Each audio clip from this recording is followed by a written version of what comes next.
नमस्कार, one India Hindi में आपका स्वागत है। देश के बैंकों ने 50 बड़े विलफुल डिफॉल्टर्स का 68,607 करोड़ रुपए से अधिक का कर्ज बट्टे खाते में डाले जाने पर कांग्रेस और मोदी सरकार के बीच आरोप प्रत्यारोप का दौर जारी है। इसको लेकर मोदी सरकार पर कांग्रेस हमलावर है। वित्त मंत्री निर्मला सीतारमण के बाद केंद्रीय मंत्री प्रकाश जावड़ेकर ने कांग्रेस पर पलटवार किया। प्रकाश जावड़ेकर ने कहा कि कांग्रेस के पूर्व अध्यक्ष राहुल गांधी को पूर्व वित्त मंत्री पी चिदम्बरम से ट्यूशन लेना चाहिए। कर्ज को बट्टे खाते में डालने का मतलब माफ करना नहीं होता है। राइटिंग ऑफ ये वेविंग ऑफ नहीं है, ये माफी नहीं है।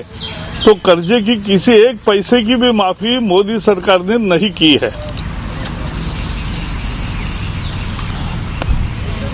Today I was taken aback by Rahul Gandhi's comment that Modi government has waived off 65,000 crore rupees.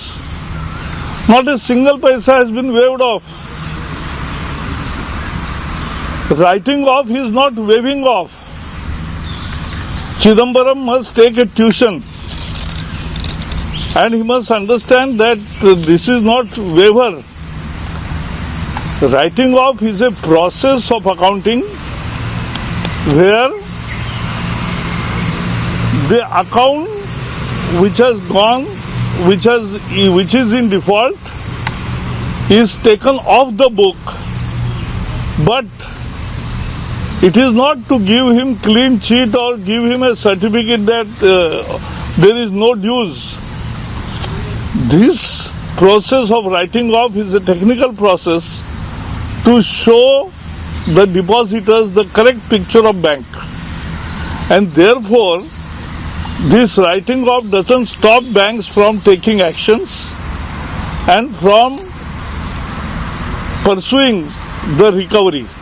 Prakash Javadekar ने आगे कहा, कर्ज को बट्टे खाते में डालना जमाकर्ताओं को बैंक की सही तस्वीरें दिखाने की प्रक्रिया है। यह बैंकों को कार्रवाई करने और वसूली करने से नहीं रोकता है। हमने देखा है कि कैसे नीरव मोदी की संपत्ति जब्त और नीलाम की गई। विजय माल्या के पास कोई विकल्प नहीं बचा है। हाई कोर्ट ने उनकी अपील को खारिज कर दिया है। इससे पहले वित्त मंत्री निर्मला सीतारमण ने कहा था कि कांग्रेस के नेताओं ने जानबूझकर बैंकों का कर्ज नहीं लौटाने वाले फंसे कर्जों और बट्टे खाते पर गुमराह करने की कोशिश की। निर्मला सीतारमण ने कहा कि एनपीए के लिए आरबीआई के तय किए गए 4 साल के प्रावधान चक्र के हिसाब से नियम तय किए गए हैं। ये पूरा हो जाने पर ही बैंक एनपीए को बट्टे खाते में डालते हैं, लेकिन वे कर्ज की वसूली की कोशिश जारी रहती है। इस खबर में फिलहाल इतना ही। तमाम अपडेट्स के लिए बने रहिए वन इंडिया के साथ।